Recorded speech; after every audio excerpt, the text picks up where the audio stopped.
இந்த நிகழ்வு சம்பந்தமாக உடனடியாக என்னை கிளம்ப சொல்லி நமது தமிழக முதல்வர் அவர்கள் உத்தரவின்படி நான் நேற்று இரவு உடனே கிளம்பி இங்கு கரூருக்கு வந்தேன்.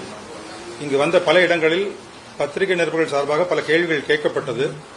அதில் முதலாவதாக எதற்காக இந்த பகுதியை நீங்கள் தேர்ந்தெடுத்தீர்கள், இதற்கு முன்னால் கொடுக்கப்பட்ட பகுதியை ஏன் நீங்கள் அவங்களுக்கு பர்மிஷன் கொடுக்கலன்னு கேட்டாங்க. இதில் சொல்லக்கூடிய மேட்டர் என்னன்னா 23/9 அன்று ஃபர்ஸ்ட் ஒரு பெட்டிஷன் கொடுக்குறாங்க. அந்த பெட்டிஷன்ல அவங்க கேட்டது லைட் ஹவுஸ் ரவுண்டானா அப்படிங்கிற பகுதியை கேட்கறாங்க. அந்த லைட் ஹவுஸ் ரவுண்டானா ஒரு ஹை ரிஸ்க் பிளேஸ். ஆக்சுவலி நீங்க பாத்தீங்கன்னா அந்த ரவுண்டானா போய் பாத்தீங்கன்னா உங்களுக்கு தெரியும். ஒரு பக்கம் ஒரு பெரிய பெட்ரோல் பங்க் இருக்குது, அடுத்த பக்கம் ரைட் சைட்ல நீங்க பாத்தீங்கன்னா நம்ம அமராவதி ரிவர் இருக்குது, பெரிய பிரிட்ஜ் போகுது. ஸோ அந்த இடத்துல இந்த மாதிரி ஒரு டென்ஸ் கிரௌட போய் நம்ம அதை போய் பேக் பண்ணி அதை கண்டக்ட் பண்றது ஒரு மிக கஷ்டமான ஒரு சூழ்நிலை. அதை பார்த்த உடனே ஒரு ரிஜெக்ஷன் ப்ரொசீஜர் தயார் பண்ணிட்டாங்க காவல் நிலையத்தில். அது கொடுக்கும் பொழுது அவங்க ரொம்ப இன்சிஸ்ட் பண்ணி அடுத்தது கேட்டது. அடுத்த நாள் அவங்க கேட்டது பொண்ணுங்களுக்கு அந்த ரவுண்டானில் கொடுங்க, இல்லைன்னா உழவர் சந்தை அதில் கொடுங்கன்னு சொல்லி கேட்டுக்கிறாங்க. அந்த உழவர் சந்தை மைதானம் அந்த இடமும் கொஞ்சம் குறுகலான இடம். அதுலயும் இது மாதிரி ஒரு டென்ஸ் கிரௌட நம்ம பேக் பண்ணி வச்சு நம்ம கண்டக்ட் பண்ணது மிகவும் கடினம். அப்போ சொல்லும்போதுதான் இப்போது ஒரு கட்சியில் சார்பாக இப்போ இந்த வேலாயுதபுரத்தில் கண்டக்ட் பண்ணும்போது சுமார் ஒரு 12,000 15,000 பேர் நடத்திருக்காங்க. அது ஒரு அப்ரூவ்ட் பிளேஸ். அந்த பிளேஸ்ல நீங்க நடத்திக்கலாம்னு சொல்லி காவல்துறை சஜஷன் கொடுத்திருக்காங்க. அதை முதல்ல அவங்க வேண்டாம்னு சொல்லிட்டு அவங்களே அப்ரூவ் பண்ணி அவங்களே பெட்டிஷன் அவங்களே கொடுத்து அதை 26 அன்னைக்கு அந்த பெட்டிஷன் கொடுத்து அவங்களே அன்னைக்கு ஆர்டர் வாங்கிடுறாங்க. ஸோ இதை பொறுத்த வரைக்கும் இது நம்ம தமிழக வெற்றி கழகம் அந்த மெம்பர்ஸ் யார் பெட்டிஷன் கொடுத்தாங்களோ அவங்கள்ட்ட பேசி அவங்கள்ட்ட சொன்னதுக்கு அப்புறம் தான் நம்ம அப்ரூவல் கொடுத்து அந்த பெர்மிஷன் நம்ம கொடுத்தோம். அடுத்ததாக பலர் கேட்டது காவல்துறையின் எண்ணிக்கை நீங்க ரொம்ப மிக குறைவாக போட்டீங்களான்னு சொல்லி கேட்டாங்க. அதாவது பொதுவாகவே நம்ம ஒரு கிரௌடு நம்ம அசஸ் பண்றோம்னா அது நாங்க ஒரு ஸ்கேல் எடுப்போம். அதாவது ஒரு லூஸ் கிரௌட்னா அந்த இடத்துல ஒரு 10 ஸ்கொயர் ஃபீட்ல ஒரு ஆள் நிக்கலாம். அடுத்து ஒரு ஸ்டாண்டிங் கிரௌட்னா ஒரு 6 to 7 ஸ்கொயர் ஃபீட்ல ஒரு ஆள் நிக்கலாம். ஒரு டென்ஸ் கிரௌட் அதெல்லாம் ஒரு 4.5 to 5 ஸ்கொயர் ஃபீட்ல ஒரு ஆள் நிக்கலாம்.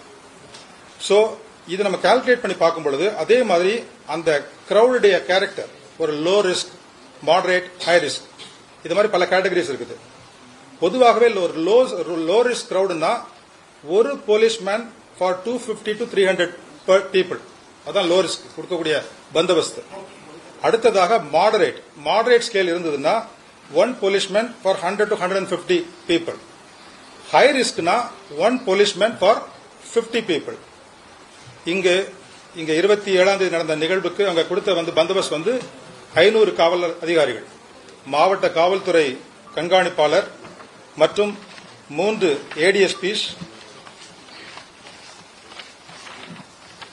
4 DSPs, 17 இன்ஸ்பெக்டர்ஸ், 58 சப் இன்ஸ்பெக்டர்ஸ், மீண்டும் எல்லாம் சேர்த்து மொத்தமா 500 போல ஒரு ஸ்ட்ரென்த் கொடுத்திருக்காங்க. இந்த ஐஜி சென்ட்ரல் ஜோன் இங்க தான் கேம்ப் பண்ணிட்டு இருக்காங்க. அன்னைக்கு ஐஜி சென்ட்ரல் ஜோன் இங்க கேம்ப் பண்ணி ஃபுல்லா மானிட்டர் பண்ணி வாட்ச் பண்ணிட்டு இருக்காங்க பட்டேல கம்ப்ளீட்டா. அடுத்ததாக இதுவரைக்கும் தமிழக வெற்றி கழகம் சார்பாக அவங்க நடத்திய மற்ற பகுதிகளில் உள்ள போலீஸ் டிப்ளாய்மெண்ட் உங்களுக்கு சொல்றேன். இந்த திருப்பி கேட்கறதுனால சொல்றேன். திருச்சி மாநகரத்தில் முதல்ல நடக்கும் பொழுது அங்க கொடுத்திருந்த போலீஸ் பாதுகாப்பு கொடுத்த காவலர்கள் எண்ணிக்கை 650. காரணம் ஒரு மாநகரம் பிளஸ் ஏர்போர்ட் கவர் பண்ண வேண்டிய ஒரு சூழ்நிலை அங்க இருந்தது. அதனால அங்க போட்டது 650. அடுத்ததாக அரியலூர் மாவட்டத்தில் மொத்தம் கொடுத்த காவலர்களுடைய எண்ணிக்கை 287.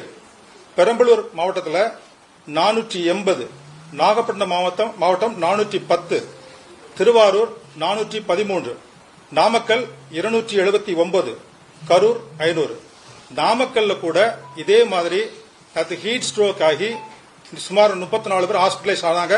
அதுல still about 4 people still observation இருக்கிறாங்க. சோ இது காவல்துறை நாங்க சொல்ல வேண்டிய உங்களுடைய கேள்விகளுக்கு சொல்லக்கூடிய ஒரு முக்கியமான சில பாயிண்ட்ஸ். அடுத்ததாக இந்த ஆம்புலன்ஸ் எங்கிருந்து வந்து சொல்லி கேட்டிருக்காங்க. ஒன் ஆஃப் த கண்டிஷன்ஸ் கொடுக்கும் பொழுது போதிய ஆம்புலன்ஸ் வசதிகள் ஏற்பாடு செல்லும் கண்டிஷன்ல கொடுத்திருந்தாங்க. அதற்கு ஏற்றாற்போல் அவங்களே நம்ம அந்த போலீஸ் குவார்டர்ஸ் பக்கத்தில் 2 ஆம்புலன்ஸ் அவங்களே பார்க் பண்ணி அரேஞ்ச் பண்ணி வச்சிருந்தாங்க. இந்த நிகழ்வுகள் நடந்து தெரிய வந்ததுக்கு அப்புறம் முதல்மாக காவல்துறையினர் அங்கிருந்து மைக்ல கூப்பிட்டு சொல்றாங்க போலீஸ் ஸ்டேஷனுக்கு, இங்க ஏதோ இன்சிடென்ட் நடந்துச்சு, ஸ்டாம்பிட் மாதிரி தெரியுது, அதனால கொஞ்சம் உடனே ஆம்புலன்ஸ் வர சொன்னது. அதுக்கப்புறம் தான் ஆம்புலன்ஸ் லோக்கல் போலீஸ் இன்ஃபார்ம் பண்ணி அங்க அமராவதி ஹாஸ்பிட்டல் இருந்து நிறைய ஒரு 10 ஆம்புலன்ஸ் ஸ்டார்டட் மூவிங் தேர். இதை சொல்ல வேண்டிய ஒரு முக்கியமான ஒரு கருத்து. அடுத்ததாக ஸ்டோன் பெல்டிங் இருந்துன்னு சொன்னாங்க. எங்களுடைய தகவல் படி இதுவரைக்கும் நாங்கள் விசாரிச்சு பார்த்தபடி அப்படி கல் எறிஞ்சாங்கன்னு சொல்லி இந்த மாதிரி எந்த ஒரு செய்தி எங்களுக்கு கிடையாது. ஆக்சுவலா சோ இப்ப இவ்வளவு இருந்ததுக்கு அப்புறம் இப்ப செக்யூரிட்டி ஏதோ லேப்ஸ் இருந்ததா அப்படின்னு ஒரு கேள்வி எல்லாருக்கும் வரலாம். இப்போ தலைவர் வந்து தமிழக வெற்றி கழக தலைவர் வந்து தவுட்டுப்பாளையத்திலிருந்து நம்ம கரூர்ல இந்த அந்த ஜங்ஷன் ரவுண்டான ஜங்ஷன் வர வரைக்கும் இட் டுக் 2 hours. இது வந்து யூஸ்வலா நம்ம ஒரு 30 minutesல கவர் பண்ணக்கூடிய டிஸ்டன்ஸ், பட் 2 hours ஆச்சுது. ஏற்கனவே நாமக்கல் அவங்க பண்ண வேண்டிய அந்த பிரச்சாரமும் லேட்டா ஆரம்பிச்சு அது 4 hours ஆச்சுது. 12 o'clockல இருந்து 4 o'clock ஆச்சுது. அங்க அதனால காத்திருந்த மக்கள் எல்லாருக்குமே ஹீட் ஸ்ட்ரோக் ஆகி அதனால அவங்க ஹாஸ்பிட்டல் போக வேண்டிய நிலைமை நாமக்கல்லே நடந்தது. சப்சிக்வெண்டா அவங்க திருப்பி அங்கிருந்து கிளம்பி வரும்போது 4:15 போல அங்கிருந்து கிளம்பியிருக்காங்க. நாமக்கல்ல இருந்து கிளம்பி அந்த தவுட்டுப்பாளையம் இருந்து கிளம்பும் பொழுது நம்மளுக்கு அந்த ரவுண்டான பக்கத்தில் வரும்போது அந்த ஜங்ஷன் அந்த பிளைஓவர் ஜங்ஷன்ல வரும்போது ஆல்மோஸ்ட் 6 o'clock டைம் ஆயிடுச்சு. ஸோ 6 o'clock வந்ததுக்கு அப்புறம் அது வரைக்கும் அந்த கட்சியின் தலைவர் அவர்கள் வந்து சைட்ல இருக்கும்போது சர்வீஸ் ரோட்ல இருந்து மக்களை பார்த்து கையசிட்டு வந்தவர் உள்ள திருப்பி வண்டிக்குள்ள போனதுக்கு அப்புறம் மக்களை பார்க்கக்கூடிய ஆர்வம் அதிகமாகுது. ஆகும்போது இந்த பின்னாடி வந்த கிரௌட் எல்லாமே வண்டி கூட சேர்ந்து போக ஆரம்பிக்கிறாங்க. அந்த வண்டி போகிற டிஸ்டன்ஸ் டைமே வந்து ஆல்மோஸ்ட் 1 hour ஆயிடுச்சு. அங்க 6 o'clockல அங்க ஆரம்பிச்ச வண்டி வந்து அங்க மூவ் பண்ணி அந்த முனியப்பன் கோயில் தாண்டி அந்த பேசக்கூடிய இடத்துக்கு வரக்கூடியதுக்கு சுமார் நியர்லி அபவுட் 1 hour ஆயிடுச்சு. அப்ப அங்க போகும் பொழுது தலைவரை பார்க்க வேண்டிய ஒரு ஆர்வத்தில் இருந்த கிரௌட் நேச்சுரலா 2 சைட்லயும் இருந்து மூவ் பண்ணும் பொழுது ஏதோ ஒரு இன்சிடென்ட் நடந்திருக்குது. அதை நம்ம கண்டிப்பா விசாரிச்சு இன்வெஸ்டிகேஷன் என்ன நடந்ததோ அதை நம்ம கண்டுபிடிக்கணும். இதான் நான் காவல்துறை சொல்லக்கூடிய விரும்புகிறேன். எக்ஸாக்ட்லி, அதான் ஒரு நல்ல பாயிண்ட். இப்போ லீடர் ஆஃப் அப்போசிஷன் வரும்போது நாங்க கொடுத்த ஸ்ட்ரென்த் வந்து 137 orderly crowd, well regulated, controlled, ஒரு பிரச்சனை இல்லாம போச்சது, ஸ்மூத்தா டிஸ்போஸ் ஆனாங்க. இப்ப நேரத்து எங்களுக்கு வந்து இந்த ஆம்புலன்ஸ்ல வந்து காயப்பட்டவங்களை வெளியே எடுத்து வரும்போது கூட கூட்டு வர முடியல. அதே மாதிரி அவங்க கட்சி தலைவர் வந்து நம்ம அந்த இடத்தை விட்டு நம்ம வெளியே கூட்டு போறதுக்கும் எங்களால ஒழுங்கா அந்த கிரௌடை வந்து புஷ் பண்ணி கொண்டு போக முடியல. எந்த ஒரு பாதுகாப்பு அமைப்பாக இருந்தாலும் சரி, அதுல யாரு கலந்துக்கிறாங்களோ அவங்களுடைய ஒத்துழைப்பும் காவல்துறைக்கு தேவை. ஏன்னா இது நீங்க எவ்வளவுதான் ஸ்ட்ரென்த் போட்டாலும் சரி, நீங்க 500 இல்ல 1000 போட்டாலும் சரி, 2000 போட்டாலும் சரி, இவ்வளவு ஒரு 10,000 15,000 20,000 இருக்கக்கூடிய கிரௌட் வந்து போலீஸை ரெசிஸ்ட் பண்ணும் பொழுது என்ன பண்ண முடியும்? இந்த சூழ்நிலைகள் வரும் கண்டிப்பா. அப்போ நம்ம வந்து கொஞ்சம் அவங்களை கை வச்சு பேசி சமாதானம் பேசி கொஞ்சம் லைட்டா புஷ் பண்ணி தான் கொண்டு வர முடியும். இப்போ டிஎஸ்பி வந்து கரூர் டவுன் டிஎஸ்பி வந்து நம்ம மேம்பாலத்திலிருந்து அந்த பேசுற இடத்துக்கு வந்து அவர் தான் வந்து அந்த டீமோட பேசி கூட்டு வந்திருக்கிறாரு. ஒரு அட்லீஸ்ட் 50 meters பிஃபோர் இந்த ஸ்பீக்கிங் பாயிண்ட்ல வச்சு பேசி சொல்லியிருக்கிறாரு. சரி, இங்க நிறுத்திக்கலாம், வேண்டாம், கூட்டம் ரொம்ப ஜாஸ்தியா இருக்குது, இங்க வச்சே பேசலாம்னு சொல்லிட்டு.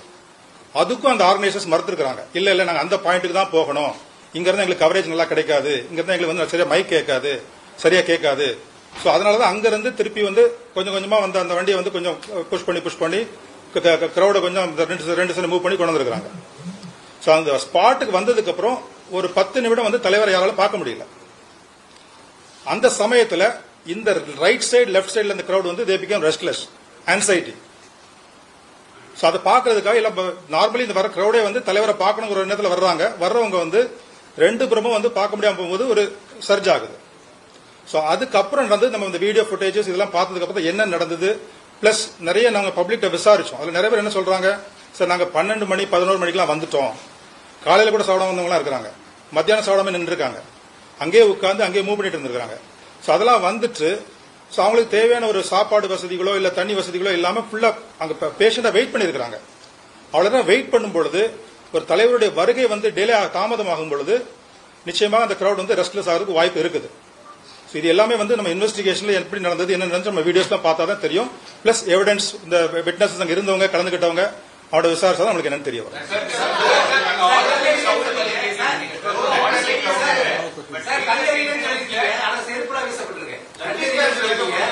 அது ஒண்ணு இல்ல.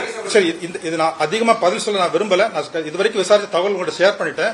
இப்ப கமிஷன் அப்பாயிண்ட் பண்ணிருக்கிறதுனால முழு விவரங்கள் முழு உண்மைகள் அவங்க ஆராய்ந்து கண்டுபிடிக்க வேண்டிய பொறுப்பு அவங்களுக்கு கவர்மெண்ட் ஒப்படைச்சிட்டாங்க. அதுக்கு மேல வந்து நாங்க வந்து சொல்றது சரியா இருக்காது. ஏன்னா வந்து இப்ப காவல்துறையை நீங்க விமர்சனம் பண்ணிட்டு இருக்கிற சமயத்துல வந்து நாங்க சொல்றது சரியா இருக்காது. என்ன ஒண்ணு தவறான பொய்யான செய்திகள், ஃபால்ஸ் நியூஸ், புரோபகண்டா, இது வந்து சமுதாயத்துல ஸ்டேட்டுக்குள்ள ஒரு தவறான ஒரு எண்ணங்களை உருவாக்கும். அதை நம்ம அவாய்ட் பண்ணி பீஸ்ஃபுல்லா இப்ப இன்சிடென்ட் இன்வெஸ்டிகேஷன் பண்றவங்களும் சரி, கமிஷன் என்கொயரி பண்றவங்களும் சரி, எவ்வளவு அமைதியா கன்ஃபர்ம் பண்ணி அந்த ஃபேக்ட் ஃபைண்டிங் உண்மை சொல்றதா சரியா இருக்கும்.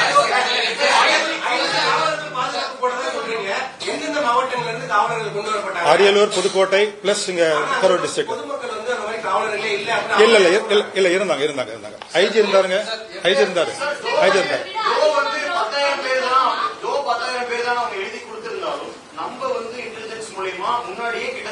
அத சொல்லல. அதாவது ஒரு சரி நான் கேக்குறேன் நீங்க 20,000 crowd வந்தா கூட ஒரு policeman is equal to 40 people. நாங்க எவ்வளவு போட்டிருந்தோம்? ஒரு போலீஸ்மேன் ஈக்குவல் 20 people போட்டிருந்தோம்.